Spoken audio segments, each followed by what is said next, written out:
ساتھیوں نے مجھے ابھی رستے میں بتایا کہ وہاں جانا ہے، تو میں نے کہا ماشاءاللہ ابھی بھی دنیا میں ہے، میں سمجھ رہا تھا شہید ہو گئے، کیونکہ ان کے قریبی دوست اور ہمارے بھی دوست مولانا عبدالصمد سومرو صاحب وہ شہید ہو گئے، اللہ ان کی قبر کو نور سے منور فرمائے۔ اللہ مفتی صاحب کا سایہ بھی سلامت رکھے، یہ گلشن انہوں نے سجایا ہوا ہے، ان کے تمام عملہ، ان کے تمام ساتھیوں کو میں دل کی گہرائیوں سے مبارکباد پیش کرتا ہوں۔ جیسا کہ آپ کو بتلایا گیا کہ یہاں طحاوی شریف کا ختم ہے، اور یہ حدیث کی ایک کتاب ہے۔ یہ شروع میں اس لیے بھی بتا دیا بھی ہوگا، میں بھی بتلا رہا ہوں، کہیں آپ سمجھ رہے ہو کہ طحاوی کیا ہے۔ یہ طلبہ بھی بڑے عجیب ہوتے ہیں نا، ایک دن کسی جلسے سے رات دیر مدرسے پہنچے تو چوکیدار نے سب کو کہا کہ نام لکھواؤ اپنے، صبح استادوں کو بتائیں گے۔ تو ایک طالب علم نے کہا لکھ لو میزان الصرف، دوسرے نے کہا مالا بدھا،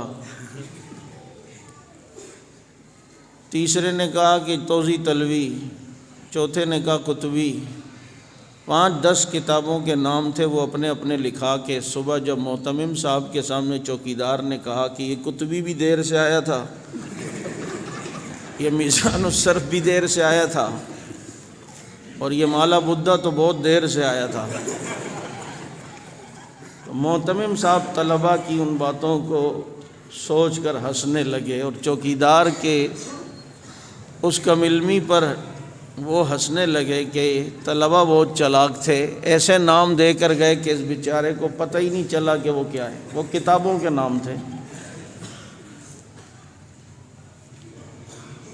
حدیث شریف کی یہ وہ کتاب ہے جس کے بارے میں علماء کرام کا یہ متفقہ فیصلہ ہے کہ سند کے اعتبار سے اس کا درجہ بخاری سے بھی اعلیٰ ہے۔ ایک تو سند عالی ہے، اور سند کی صحت کے لحاظ سے بخاری سے بھی زیادہ اس کی سند جو ہے وہ اصح ہے، لیکن اللہ نے قبولیت بخاری شریف کو دے دی، اور بخاری شریف قبول، اس کی قبولیت زیادہ نظر آ رہی ہے، قبول تو طحاوی شریف بھی ہے، جب ہی حدیث کی یہ کتاب پڑھائی جاتی ہے، لیکن اس سے اللہ کا قرب حاصل ہوا تو یہ اقرب ہو گئی بخاری شریف۔ تو بعض دفعہ علم کے باب میں اگر کسی کی فضیلت کے متعلق کوئی حدیث آ بھی جائے تو اس کی فضیلت اپنی جگہ ہو سکتا ہے، اس کی سند عالی ہو اور وہ حدیث اور علم کے باب میں زیادہ ثقہ ہو، لیکن اس کے باوجود پیغمبر اگر مصلی پر ابو بکر کو کھڑا کر دیں تو پتہ چلتا ہے کہ قبول اللہ نے انہیں زیادہ کر لیا۔ علم یہ بھی ہے، علم وہ بھی ہے، لیکن قبولیت اگر دیکھی جائے یہ قریب ہے تو وہ اقرب ہے، یہ عظیم ہے تو وہ اعظم ہے۔ عالی سند ہے طحاوی شریف کی، لیکن دیکھیں قبولیت بخاری شریف کو جو حاصل ہے وہ یہاں نہیں۔ تو اب اگر کبھی کوئی فضائل علی میں باب العلم کی حدیث پیش کرے، کہو اپنی جگہ وہ فضیلت، اپنی جگہ ان کے پاؤں کی مٹی ہماری آنکھوں کا سرمہ ہے، لیکن اگر وہ عالم ہیں تو ابو بکر عالم ہے، سبحان اللہ، وہ قریب ہیں رسول کے تو یہ ابو بکر نبی کے اقرب ہیں۔ اگر ان پر اللہ کا فضل ہے تو اللہ رب العزت نے ان پر فضل کیا ہے تو ابو بکر کو اللہ نے افضل بنایا ہے، اگر یہ کبیر ہیں تو وہ اکبر ہیں۔ کچھ بات سمجھ آ رہی ہے یا نہیں؟ یا آپ کی برکت سے ایک بات ذہن میں آ گئی؟ میں یہ عرض کر رہا ہوں، ابھی مفتی صاحب بھی کہہ رہے تھے یہ علم اصل ہے کہ جو قرآن و سنت کا علم ہے، باقی وہ فنون کوئی پڑھتا ہے دین کی خدمت کی نیت سے، کوئی کالج بھی جاتا ہے، میں اس لیے پڑھتا ہوں کہ جناب اگر اس دنیاوی علم کو حاصل کر کے میں کسی ایسی سیٹ پر بیٹھوں گا کہ جو اختیار والی سیٹ ہوگی اور میں وہاں دین کی خدمت کروں گا، تو اس کا کالج یونیورسٹی جانا بھی عبادت ہے، ثواب ہے، کیونکہ نیت المومن خیر من عملی، مومن کی نیت اس کے عمل سے زیادہ بڑی ہوتی ہے۔ نیت پر ہے۔ ایک آدمی دین کا علم حاصل کرنے جا رہا ہے اور نیت صرف یہ ہے کہ یار مسجد میں امام لگوں گا، روٹی پانی ہو جائے گی، تو بتاؤ نا، اس کی نیت ہی روٹی پانی کمانے کی ہے۔ تو علم وہ بھی ہے، لیکن جو قرآن و سنت کا علم ہے مقصود یہ ہے، اور اگر وہ حاصل نہ بھی کیا تو گزارا ہو جائے گا، اور یہ دین کا علم حاصل نہ کیا تو تباہ برباد ہو گئے۔ اسی لیے تو شیخ سعدی رحمۃ اللہ علیہ نے لکھا ہے کہ چھٹیوں کے دنوں میں یہ فنون کے طلباء نے کہا چلو یار سیر کے لیے جاتے ہیں، اور ایک ملاح کے ساتھ کشتی میں بیٹھے، اور پھر کشتی کے ملاح کے ساتھ تفریحاں کرنے لگے۔ کسی نے کہا بابا آپ نے فزکس پڑھی ہے؟ وہ کہتے فزکس کیا ہوئے پتر؟ پھر تالیاں ماریں اور پھر جناب آپس میں ہنسیں، کہے بابا تو نے تو آدھی زندگی خراب کر دی۔ ایک نے کہا بیٹا بابا جی آپ نے میتھمیٹکس پڑھا ہے، ریاضی پڑھی ہے؟ اس نے کہا پتر ریاضی کیا ہوئے؟ وہ جاہل بیچارہ۔ پھر تالیاں مارے، بابا تو نے تو آدھی زندگی خراب کر دی۔ کسی نے کہا بابا آپ نے طبیعت پڑھی ہے؟ کہا جی طبیعت، ہاں میری طبیعت ٹھیک ہے۔ یہ کیا ہوتا ہے؟ پھر تالیاں مارے، بابا تو نے تو آدھی زندگی خراب کر دی اپنی۔ ہر ایک اپنے سبجیکٹ کا نام لے رہا اور بابا سے تفریحاں لے رہا ہے۔ یہ کشتی چلتی چلتی آگے ہوائیں طوفانی چلی، کشتی ڈگمگانے لگی۔ بابا نے کہا پتر تو سا تیرنا سیکھے ہے؟ کہا بابا تیرنا تو نہیں سیکھا۔ کہا میں نے فزکس طبیعت اور ریاضی نہ پڑھ کر آدھی زندگی خراب کی ہے، تم نے تیراکی نہ سیکھ کر اب پوری زندگی خراب کی ہے۔ تو وہ والا اگر رہ گیا تو آدھی زندگی خراب ہوئی ہے نا دنیا کی، لیکن یہ والا علم حاصل ہو گیا تو نہ ختم ہونے والی زندگی تو بن گئی نا۔ اس لیے یاد رکھو یہ علم اللہ رب العزت اسی کو دیتا ہے کہ جس سے محبت کرتا ہو۔ حضرت معاویہ رضی اللہ تعالی عنہ رجب کے مہینے میں انتقال ہوا، اور اس حدیث مشہور کے راوی بھی حضرت معاویہ ہیں۔ وہ فرماتے ہیں کہ میں نے نبی سے سنا ہے من یرد اللہ بہ خیرا یفقہہ فی الدین، اللہ جس سے بھلائی کا ارادہ کرتا ہے، اللہ جسے پسند کرتا ہے، اللہ جس سے خیر خواہی کا ارادہ کرتا ہے، اللہ تعالیٰ اسے دین کی سمجھ عطا فرماتے ہیں، اور دین کا علم اللہ تعالیٰ اسے نصیب فرماتے ہیں۔ اس لیے آج ضرورت اس بات کی ہے کہ اپنے بچوں کو عالم بناؤ، مولوی بناؤ۔ کل کہتے تھے یار مولوی بنائیں، معاشرے میں ان کی کیا ویلیو، کیا حیثیت ہے، کیا عزت ہے؟ میں نے کہا تیری آنٹی اور آنٹے، وہ جو موم بتی مافیا، وہ جس کلچر پہ چلے اس کلچر کو اللہ نے ذلیل کیا، اور اس مولوی کلچر کو اللہ نے افغانستان میں دنیا بھر کی عزت عطا فرمائی ہے۔ وائٹ ہاؤس کو وائٹ پگڑی نے جھکا کے دکھایا، ذلیل کر کے دکھایا۔ اس کے بعد سے آج تک اخبار میں کسی جگہ میں نے یہ بیان نہیں پڑھا کہ امریکہ کسی پہ بھرم مار رہا ہو، یہ کر دوں گا وہ کر دوں گا۔ اسے پتہ ہے، اگلے نے صرف اتنا کہہ دیا بیٹھ، پتہ ہے ادھر پٹھانوں سے نسوار سے تو مقابلہ نہیں کر سکا، ادھر ہمارے سے کرے گا۔ نسوار کی اپنی کرامت ہے نا بابا، بلوچوں سے معذرت کے ساتھ وہ لمبی لمبی گھیر والی شلوار پہنتے ہیں نا، وہ کسی جگہ پٹھان کے ساتھ ہو گیا، پٹھان نے اسے چکمہ دے دیا، کہتا خان صاحب یہ تو نے کیا کیا، ہم کو تو سمجھ ہی نہیں آیا۔ کہا عقل شلوار سے نہیں نسوار سے آتا ہے۔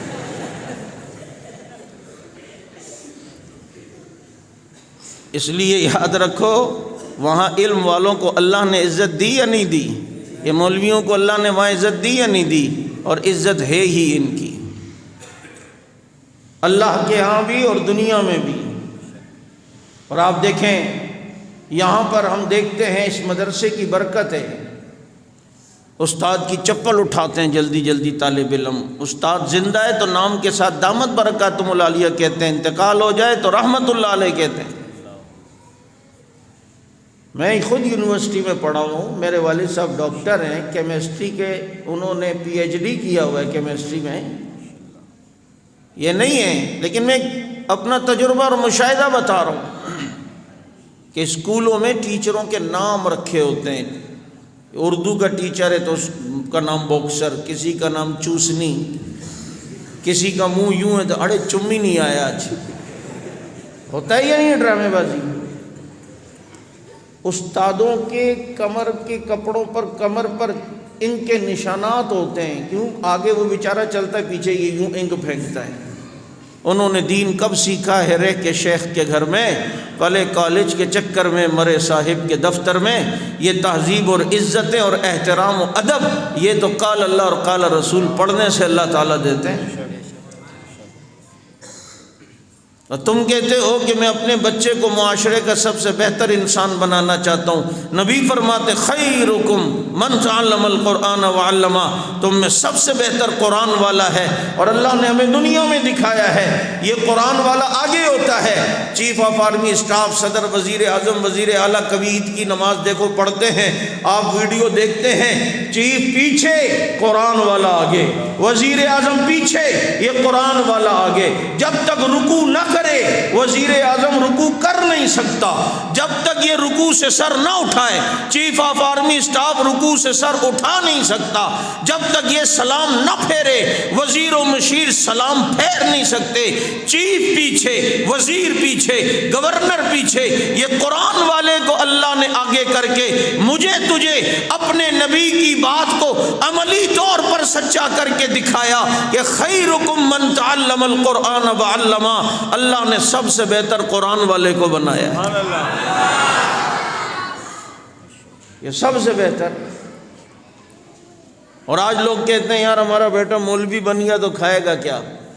اچھا خود کہتے بھی ہیں یار یہ مولوی کھاتے بہت ہیں، کہتے بھی اور ڈرتے بھی ہیں۔ یہ بڑے بڑے جو ہے نا منسٹر شنسٹر، ان کو ڈاکٹروں نے کہا ہوتا ہے بھائی اتنا سے آپ نے سینڈوچ لینا ہے، یہاں سے آپ نے اسپائسی چیزیں نہیں کھانی، یہ نہیں کرنی، وہ نہیں کرنی، اور مولویوں کے ادھر تو پھر بھی کچھ گزارا ہے بیچارے، ادھر دیہات میں جاؤ دیکھو، وہ مدرسے کے لیے کئی جگہوں پر ایک بالٹی دے دی جاتی ہے بچے کو، وہ ایک گھر میں جاتا ہے، کوئی گھر والا اس میں دال ڈالتا ہے، کوئی گوشت ڈالتا ہے، کوئی ساگ ڈالتا ہے، ماشاءاللہ سب چیز مکس، اور نو ٹینشن، لکڑ ہضم پتھر ہضم۔ اچھا لوگ جلتے ہیں یہ مولوی اتنا کھاتے ہیں، بھائی اللہ کھلاتا ہے، تو لینڈ لارڈ صاحب ہو کہ بھی تجھے مہینے میں ایک دن بکرے کا گوشت ملتا، اور یہاں اللہ اپنے دین کی برکت سے روز ہی بکرے کے گوشت کھلاتا ہے۔ ہمارے حکیم اختر صاحب رحمۃ اللہ علیہ فرماتے تھے ان علماء کو دین کی محنت کی برکت سے اللہ مرغیاں کھلاتا ہے، اس لیے کہ انہیں سبق یاد نہیں ہوتا تھا تو استاد مرغا بناتا تھا۔ العلم عز لا ذل فیہ یحصل بذل لا عز فیہ۔ دیکھو کبھی یہ کرسی بن کے پڑھ رہے ہوتے ہیں، کبھی مرغا بن کے پڑھ رہے ہوتے ہیں، اللہ تعالیٰ تو دیکھ رہے ہیں میرے بندے آج مرغا بن، کل مرغوں کو خدمت میں لگاؤں گا، آج کرسی بن کے سب کی پارہ یاد کر، کل ممبر و محراب کی کرسی کو تیری مسند بنا دوں گا۔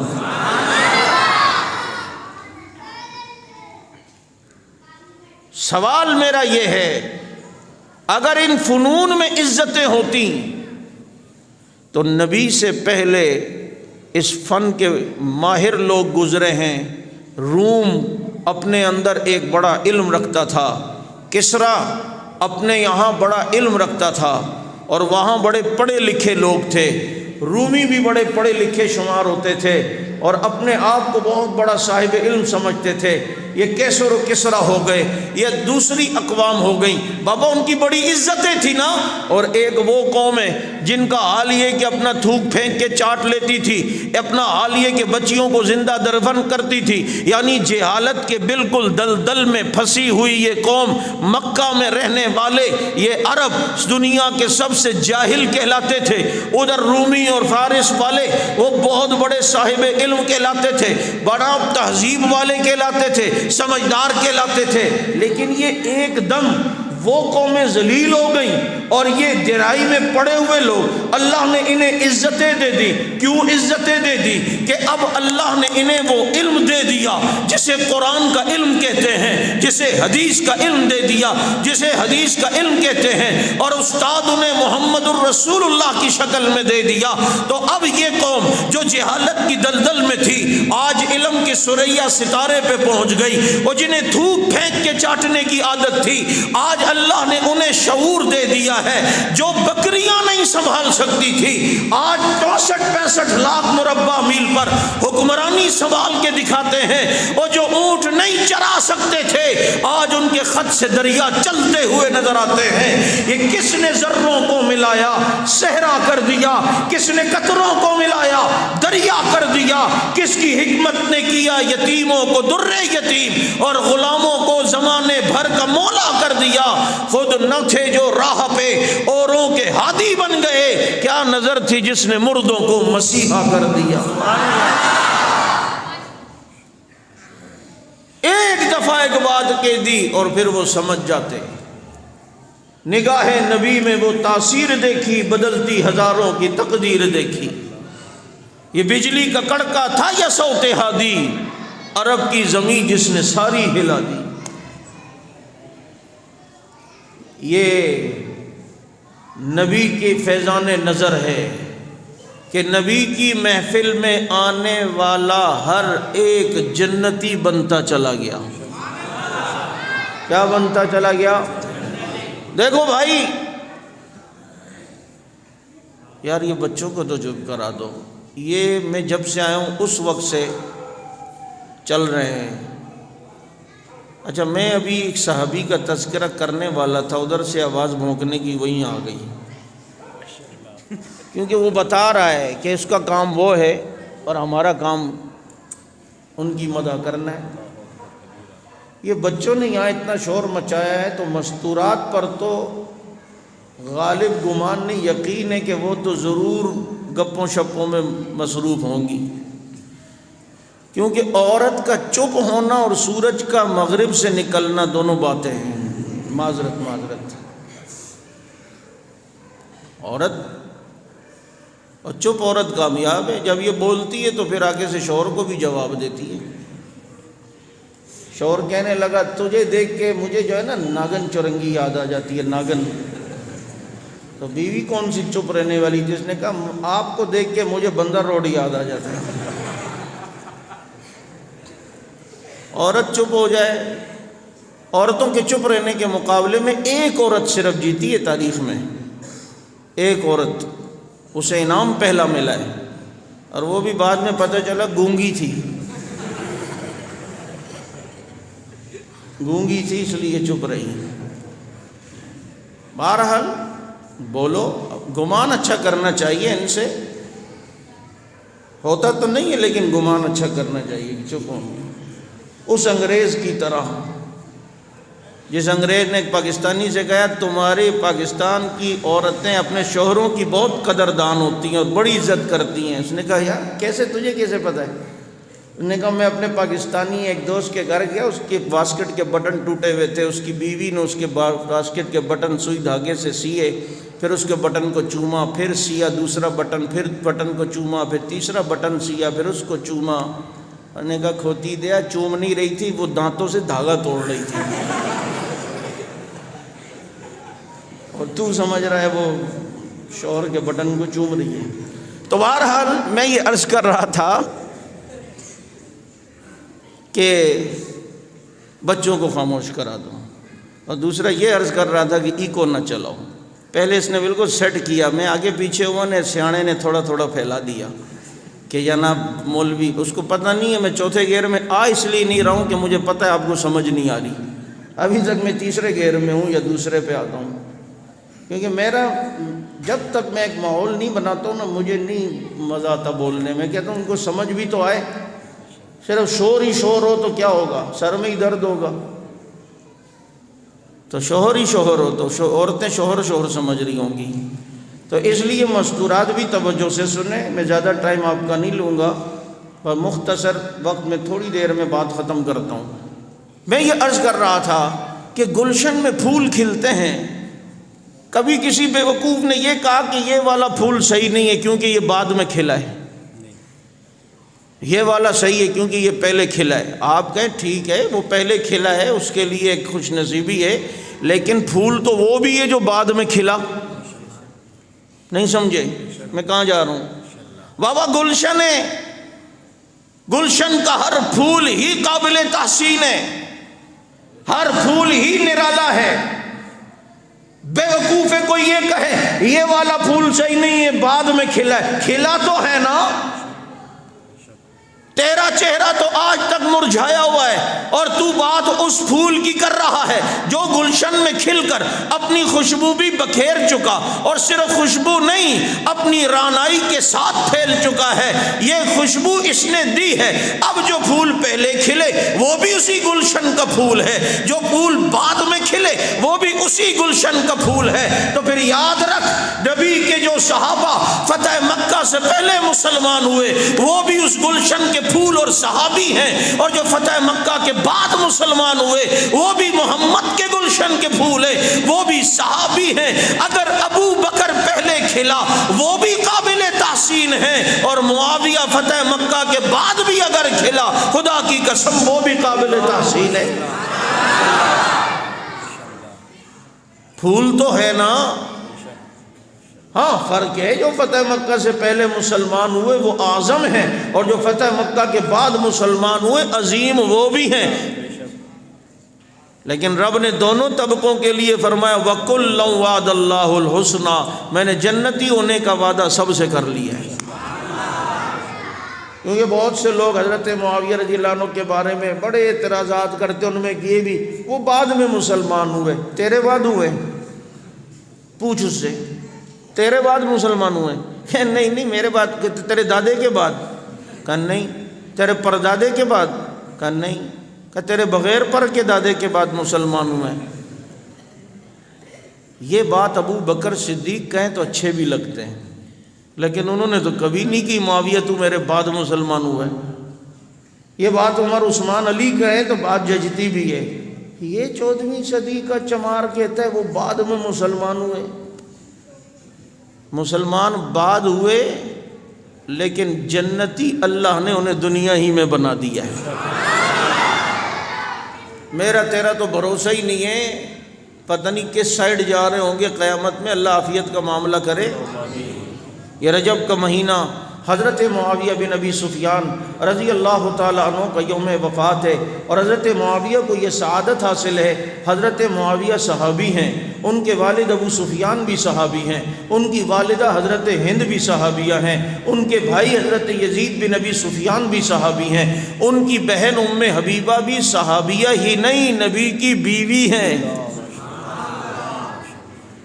ابھی مفتی صاحب کہہ رہے تھے نا بنو امیہ کو بہت سے لوگ گالیاں دیتے اور بنو امیہ یہ صحیح قبیلہ نہیں ہے، اور ظالم تو اپنی بیٹی کا رشتہ کسی چمار قبیلے میں دے گا، کسی ادھر ادھر کے قبیلے میں؟ کہتے نہیں دوں گا. میں نے کہا بنو امیہ میں نبی نے اپنی 2 بیٹیاں دیں، رقیہ اور ام کلثوم، حضرت عثمان کو دیں، اور حضرت عثمان بھی بنو امیہ میں سے تھے. اور یاد رکھو بنو امیہ ہو یا بنو ہاشم ہو دونوں ہیں قریشی، دونوں طبقے ہیں.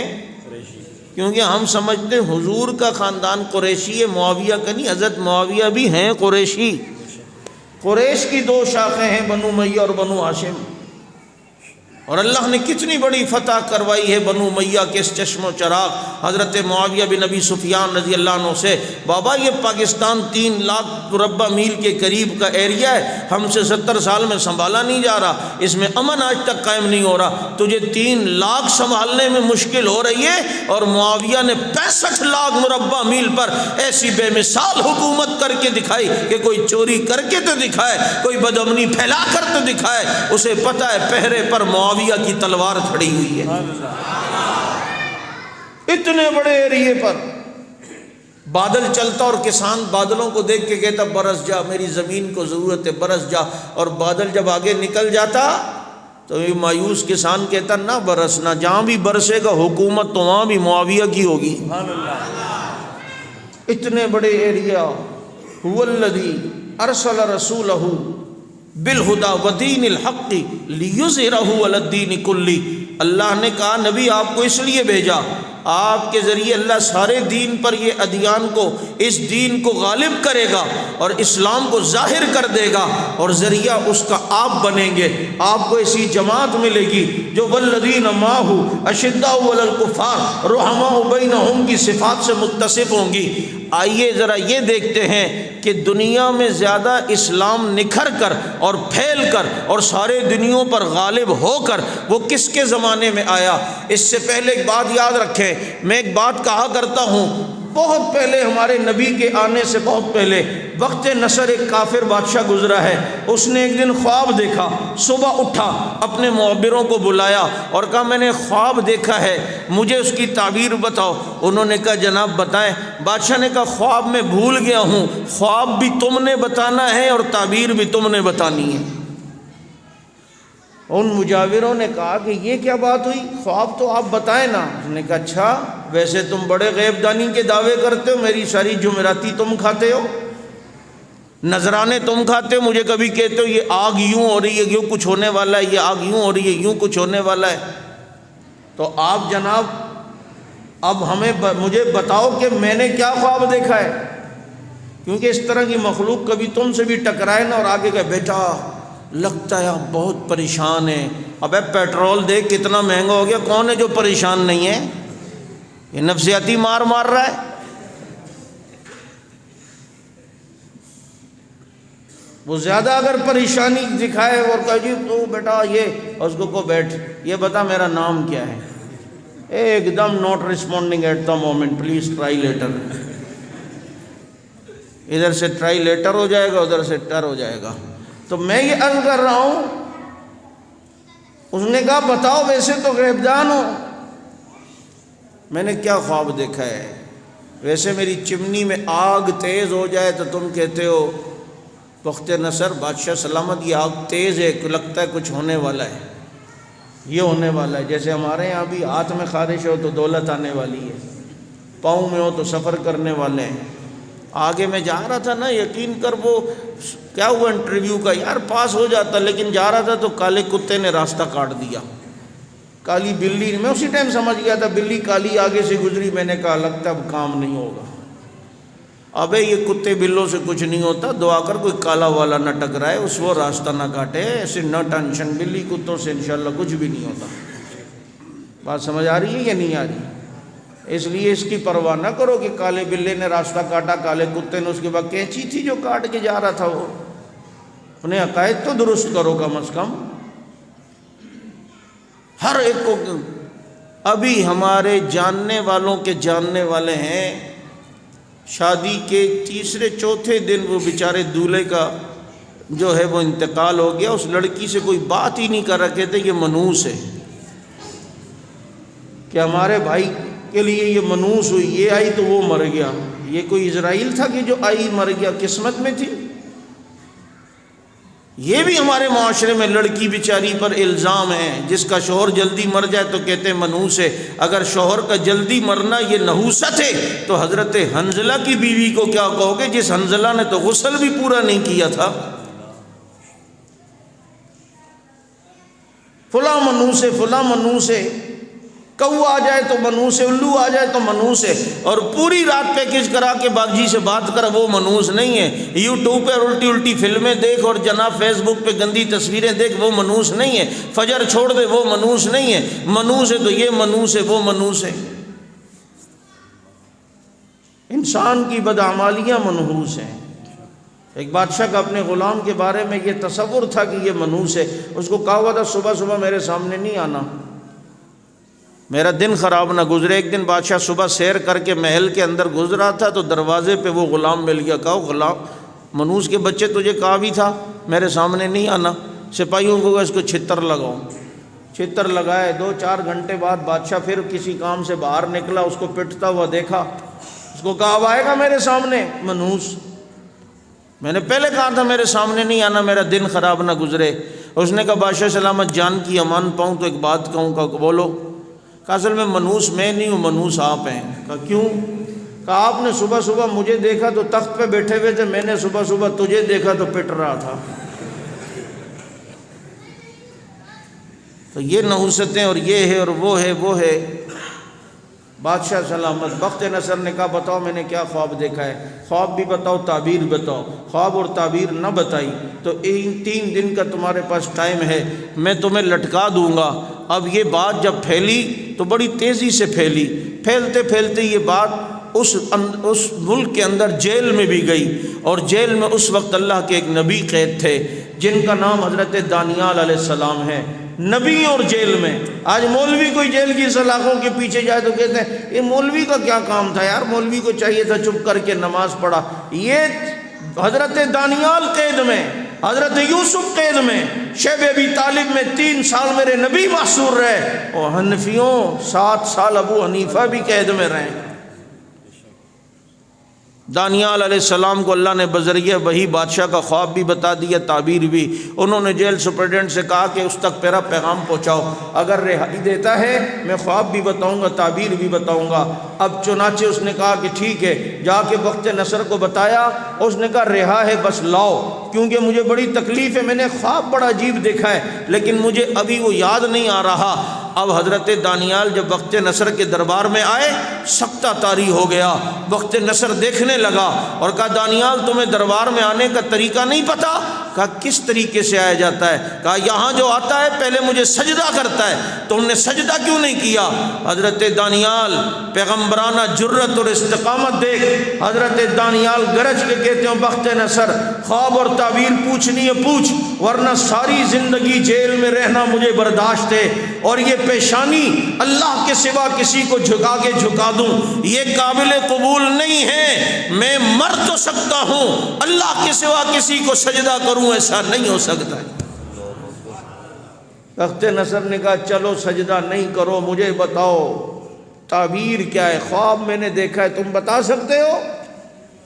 کہ الحمدللہ میں اللہ کا نبی ہوں اور میرے اللہ نے مجھے بتا دیا ہے، تو نے خواب میں ایک بت دیکھا ہے، تو نے دیکھا کہ وہ بت جس کا سر سونے کا ہے، سینے تک وہ بت چاندی کا ہے، گھٹنوں تک وہ بت تانبے کا ہے، ٹخنوں تک وہ بت لوہے کا ہے، پاؤں اس بت کے مٹی کے ہیں۔ بخت نصر کو خواب یاد آنے لگا، اس نے کہا ہاں ہاں آگے بھی کچھ دیکھا تھا۔ حضرت دانیال نے فرمایا پھر تو نے دیکھا کہ آسمان سے ایک پتھر آیا، اس نے اس بت کو ٹکڑے ٹکڑے کیا، چورا چورا کر دیا، ریزہ ریزہ کیا۔ اس نے کہا ہاں آگے بھی کچھ دیکھا تھا۔ حضرت دانیال نے فرمایا پھر تو نے دیکھا کہ آسمان سے جس پتھر نے آ کر اس بت کو ٹکڑے کیا، یہ پتھر آہستہ آہستہ بڑا ہوتا ہے، پھیلتا ہے، یہاں تک کہ تو نے دیکھا کہ دنیا میں یہ پتھر پھیل گیا۔ اس نے کہا ہاں یہاں تک میں نے خواب دیکھا تھا، پھر میری آنکھ کھل گئی۔ دانیال اس کی تعبیر کیا ہے؟ حضرت دانیال نے فرمایا تعبیر یہ ہے مختلف عقائد، مختلف رنگ و نسل کی قومیں آئیں گی، مختلف اب دین کے تعلق رکھنے والے لوگ ہوں گے، لیکن آخر میں ایک ایسے نبی آئیں گے جو آسمانی ایسی کتاب و شریعت لائیں گے جو ہر باطل مذہب کو ٹکڑے ٹکڑے کرے گی، ریزہ ریزہ کرے گی، اور جیسے پتھر کو تو نے آہستہ آہستہ پھیلتے دیکھا ایسے ہی اس نبی کا دین پھیلتے پھیلتے دنیا تک پھیل جائے گا۔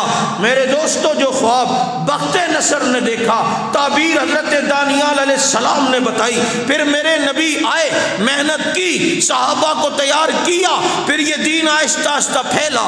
دور صدیقی ہے، یہ دین 11 لاکھ مربع میل پر، دور فاروقی آیا، یہ دین 24 لاکھ مربع میل پر، اب پھر دور عثمانی آیا، یہ دین 44 لاکھ مربع میل پر، دور علی آیا، اسی 44 لاکھ کی حفاظت کر کے گئے، پھر دور معاویہ آیا اور دین 65 لاکھ مربع میل تک پہنچا۔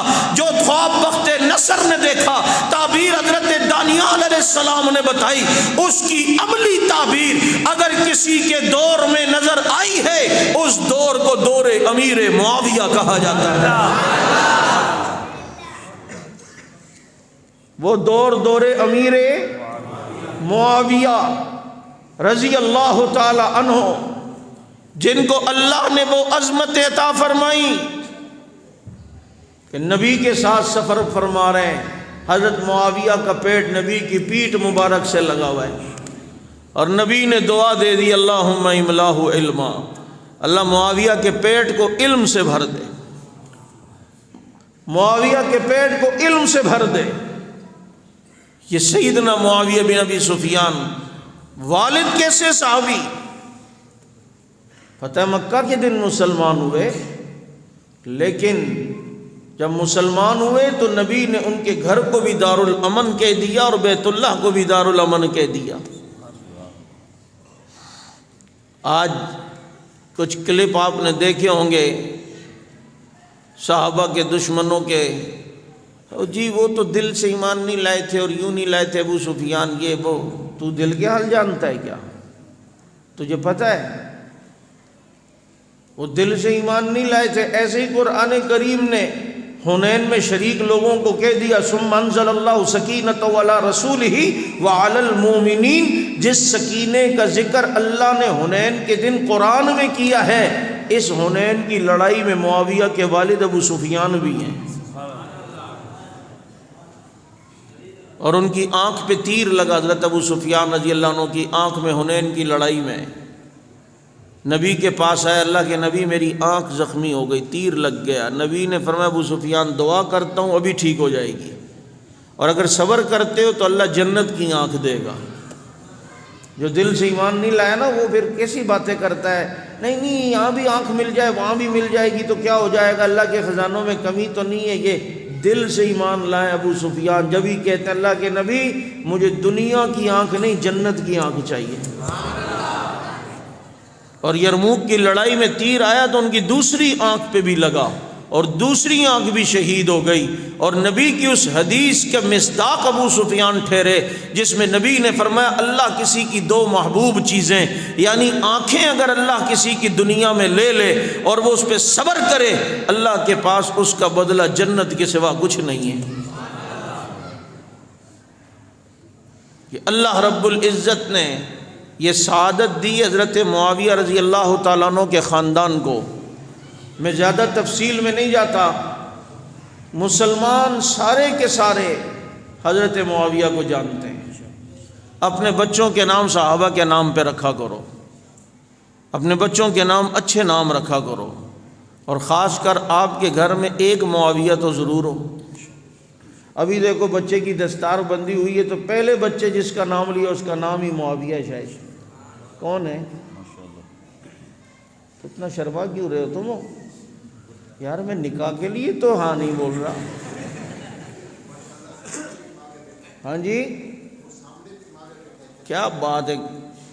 ایک وقت تھا ملتان کی مسجد میں، ڈاکٹر خالد محمود صاحب رحمۃ اللہ علیہ نے بھی لکھا ہے، امام اور کمیٹی پہ صرف اس لیے ایف آئی آر کٹی تھی کہ انہوں نے شان امیر معاویہ پر جلسہ کروایا تھا۔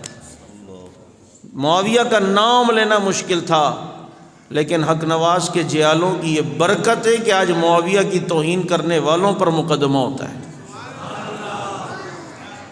کتنی کامیابی ہے کہ آج معاویہ نام کا آدمی اسمبلی میں گونج رہا ہے۔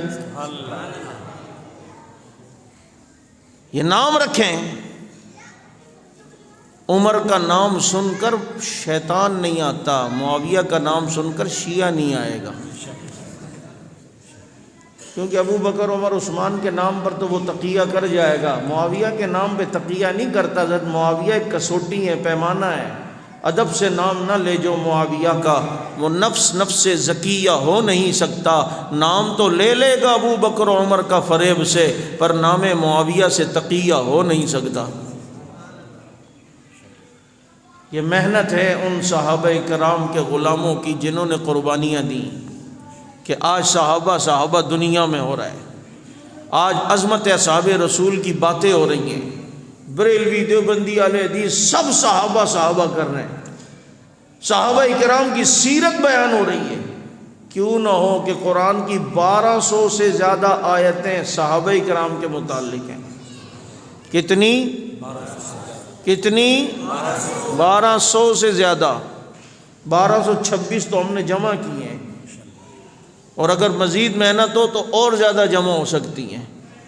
اس لیے میرے دوستو، عظمت اصحاب رسول کے لیے جو لوگ کام کر رہے ہیں، ان کے دفاع کے لیے جو کام کر رہے ہیں، آپ کو ان کا ساتھ دینا چاہیے یا نہیں دینا چاہیے؟ موت کا وقت مقرر ہے، جوانی اسی وقت آنی ہے، کیوں نہ یہ آئے تو قیامت میں صحابہ مسکرا کر ملے تو ہماری تو قیمت ادا ہو گئی۔ یہ رجب کا مہینہ ہے، 22 رجب حضرت معاویہ رضی اللہ عنہ کا یوم وفات ہے۔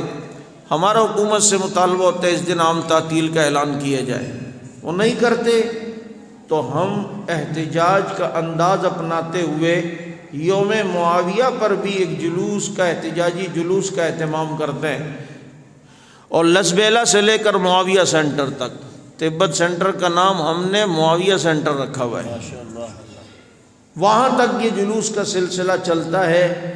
آپ حضرات اس میں شرکت کریں گے؟ حضرت معاویہ رضی اللہ عنہ کے نام کو اجاگر کریں گے، ان کی سیرت کو اپنائیں گے، ان کی سیرت کو اپنے بچوں کو پڑھائیں گے، اپنے بچوں کے نام معاویہ اور دیگر صحابہ کے نام پہ رکھیں گے۔ اللہ پاک سمجھ عمل کی توفیق عطا فرمائے۔ وآخر دعوانا الحمدللہ۔ آپ کے قریب میں 13 فروری اتوار کو ہے ایک عظیم الشان جلسہ تیسر ٹاؤن کے اندر ہو رہا ہے۔ کون سا سیکٹر ہے؟ سیکٹر 50 عثمان غنی چوک، اور اس میں انشاءاللہ العزیز ملک بھر کے قیادت جو ہے وہاں تشریف لا رہی ہے۔ آپ کے پڑوس میں ہی ہے تیسر ٹاؤن میں، اتوار والے دن آپ نے رات کو اس پروگرام کے اندر شرکت کرنی ہے اور کامیاب بنانا ہے۔ مفتی صاحب دعا تو آپ کریں۔ سبحانک اللہم بحمدک نشہد ان لا الہ الا اللہ نستغفرک ونتوب الیک۔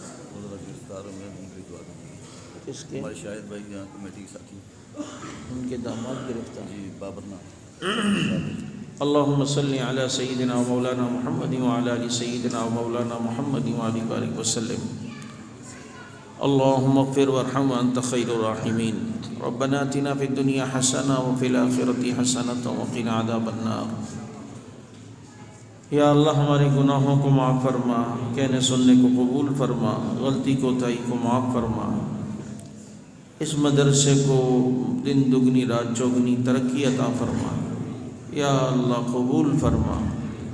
یہاں کے اساتذہ اور عملے اور معاونین کو یا اللہ دنیا آخرت میں عزتیں اور بہترین اجر نصیب فرما۔ جن بچیوں نے اپنی تعلیم کی تکمیل کی انہیں دین کے لیے قبول فرما، دین کی عزت اور دین کو بڑھانے اور پھیلانے کا ذریعہ بنا۔